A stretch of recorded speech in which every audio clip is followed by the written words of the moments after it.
सण म्हणून साजरा केली जाते.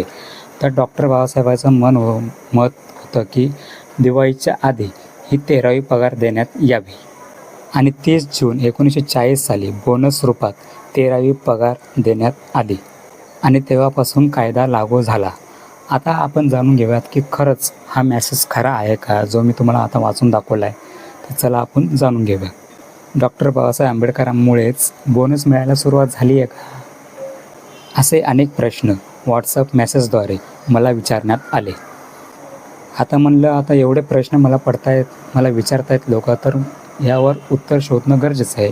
त्यामुळे मी इकडून तिकडून शोध घेतला आणि ते उत्तर तुमच्यासाठी तयार केलं. तर डॉक्टर बाबासाहेब आंबेडकरांनी फक्त दलित उद्धारासाठीच कार्य केलं नाही, तर डॉक्टर बाबासाहेब आंबेडकरांनी देशातील शोषित, पीडित, दीनदलितांच्या हक्कासाठी ते लढले. प्रत्येक जातीसाठी नव्हे तर पूर्ण भारत देशासाठी ते लढले, संघर्ष करत राहिले.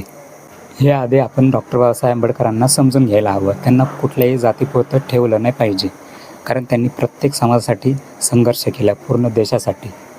शोषित समाजाच्या उदात्त विचारातून बाबासाहेबांनी काम केले. कामगारांवर होणाऱ्या अन्यायाला वाचा फोडण्यासाठी डॉक्टर बाबासाहेब आंबेडकरांनी 1936 साली स्वातंत्र्य मजूर पक्षाची स्थापना केली. मजूर पक्षाचा जाहीरनामा टाइम्स ऑफ इंडिया या वृत्तपत्रामध्ये पहिल्यांदा प्रदर्शित करण्यात आला होता. या जाहीरनाम्यात कामगार वर्गाच्या हितासाठी नोकरी, बढतर्फी व पगारवाढी यावर त्यामध्ये स्पष्ट लिहिले होते आणि यावर सरकारी नियंत्रण असावं. कामाच्या तासावर नुसार त्यांना योग्य वेतन, भर पगारी रजा, परत 13वा पगार म्हणून एक बोनस, निर्वाह वेतन, भर पगारी रजा, प्रसूती रजा, ज्या प्रसूतीच्या रजा आता मिळतात 6 महिन्याची सुट्टी म्हणून, या संबंधीचे कायदे करून घेण्यासाठी प्रयत्नशील राहण्याची हमी देण्यात आली होती.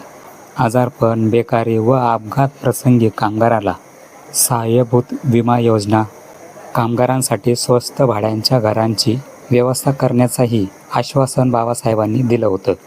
16 तास राबणाऱ्या कामगारांची नेमकं प्रश्न काय होते याची जाणीव देशाला डॉक्टर बाबासाहेब आंबेडकरांच्या मजूर पक्षाच्या मार्फत देशाला झाली.